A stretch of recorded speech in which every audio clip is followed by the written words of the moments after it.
Assalamualaikum warahmatullahi wabarakatuh. Di pertemuan kali ini kita akan membahas tentang apa itu parts of speech. Well, do you know what parts of speech are? Apakah kalian sudah tahu apa itu parts of speech?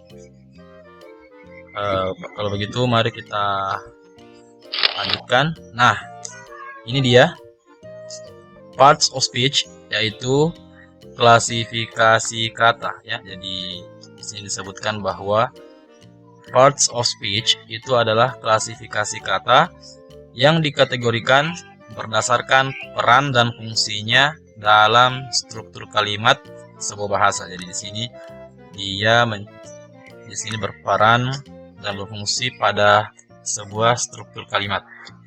Nah, atau ringkasnya, parts of speech yaitu kelas kata. Jadi kelas-kelas kata.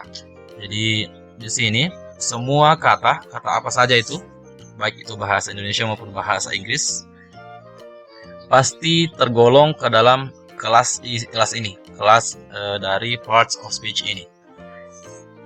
Nah, untuk mengetahui kelas-kelas apa saja yang terdapat dalam parts of speech, mari kita lanjut ke slide berikutnya.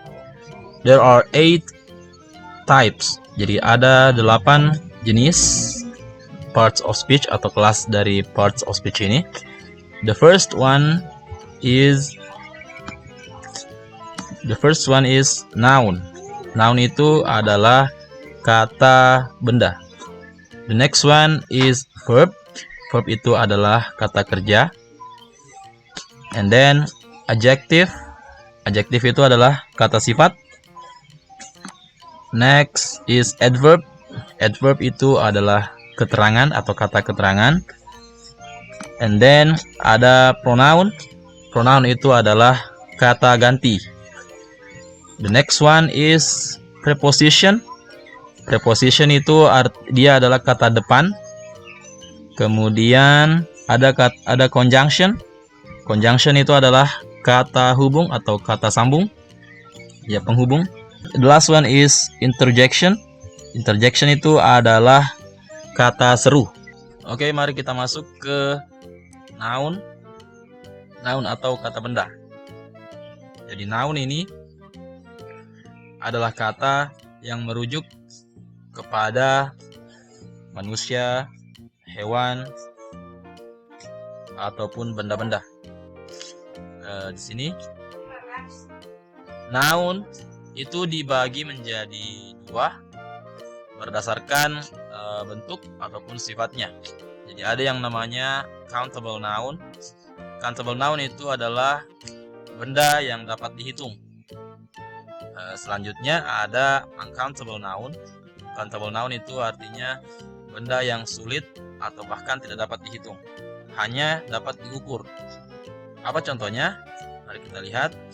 Untuk countable noun atau benda yang dapat dihitung, itu contohnya di sini ada book, buku, ada fox, rubah, teacher, guru, umbrella, payung, potato, kentang, etc. dan sebagainya. Untuk uncountable noun, contohnya itu seperti ini ada kata salt, nah itu garam, itu sulit atau bahkan tidak dapat dihitung. Kemudian information itu kita tidak bisa tahu berapa informasi. And then happiness, kebahagiaan itu dapat dihitung. Kemudian ada snow itu salju. Kemudian meat, ada daging. Kali ini kita akan masuk ke verb atau kata kerja. Nah, kata kerja ini atau verb ini dalam bahasa Inggris itu dalam setiap kalimat selalu ada verb. Verb itu ada, kalau dalam bahasa Indonesia disebut dengan predikat. Jadi ini selalu melengkapi kalimat. Nah, apa saja verb itu?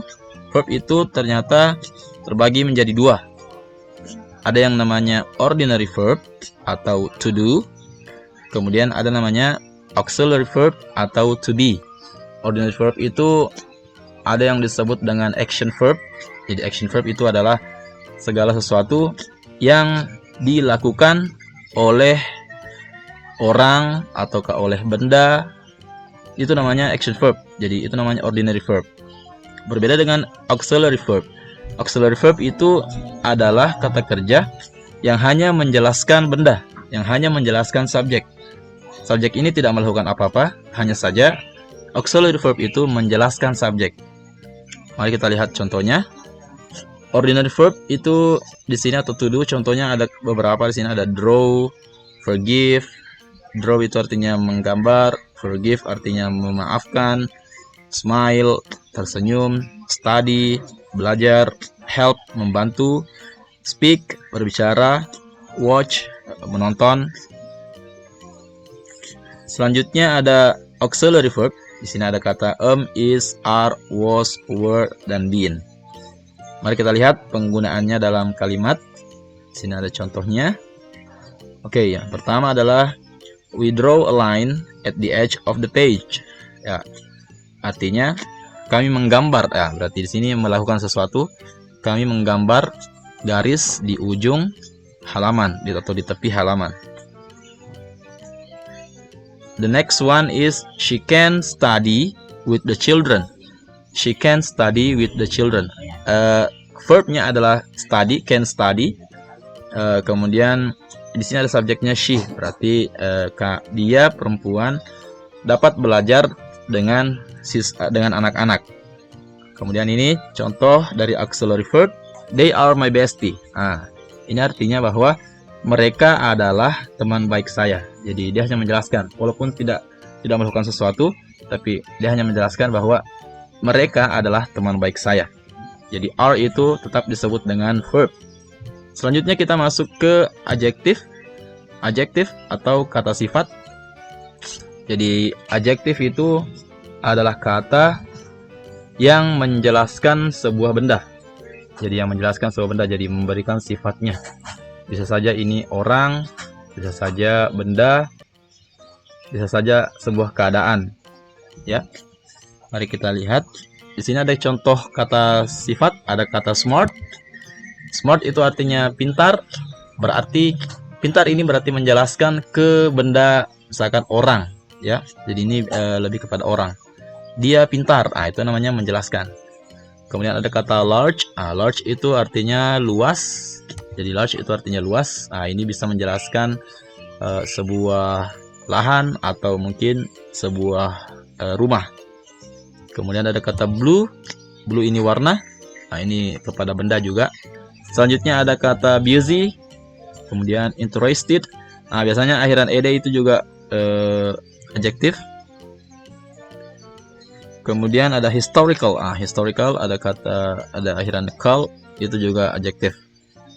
Mari kita lihat contoh dalam kalimat. Penggunaannya dalam kalimat. Yang pertama ada he is smart enough to understand computers. Jadi sebenarnya kata intinya di sini adalah yang ini.